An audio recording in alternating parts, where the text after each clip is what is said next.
ఒకసారి నా బిడ్డ చేసిన తప్పుకి లేదు, ఒక అబద్ధం ఆడాడు అంతే. నా బిడ్డలు అంటున్నారు, నువ్వేం చెప్పురా, అబద్ధం మాత్రం చెప్పొద్దురా, నీకు ఫ్రీడమ్ ఉంది, నువ్వు నిజం చెప్పినా కూడా నువ్వు చేసిన తప్పు అయితే నేను క్షమిస్తాను, సరే చూసుకుంటా, నేను తెలుస్తాను నువ్వేం చేసినా, అబద్ధం మాత్రం చెప్పొద్దంటే పుట్టకతో వస్తుంది కదా బుద్ధి. వాడు అబద్ధం చెప్పాడు. ఎన్నిసార్లు అడిగిన అబద్ధానికి కప్పుతానికి అబద్ధం వస్తే నాకు తట్టుకోలేక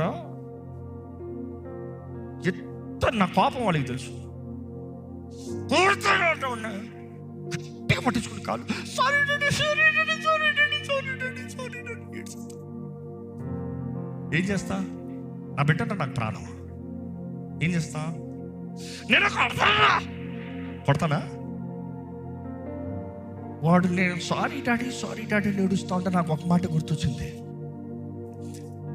ఎన్నిసార్లు నేను తండ్రి దగ్గరికి వెళ్ళి సారీ డాడీ, సారీ డాడీ నేర్చా. ఏం చేశాడు? జాలి చూపిలా, కృప చూపిలా, ప్రేమ చూపిలా, కరుణ చూపిలా.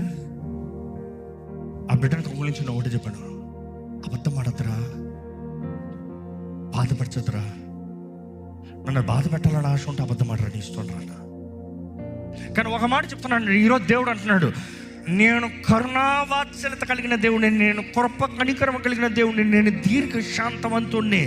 నువ్వు కానీ పశ్చాత్తాపడ్డావా, నీ మీదకు రావాల్సిన శిక్ష కొట్టకుండా నా మనసును మార్చుకుంటా. నీ మీద పడాల్సిన దెబ్బ నీ మీద రాకుండా చూస్తా. ఈరోజు దేవుని మాటలు కానీ మనం లోబడి ఆయన ఉద్దేశించిన పద్ధతి ప్రకారం మనం వెళ్తే ఇంకా అక్కడ ఆ మాటలు చూస్తాము.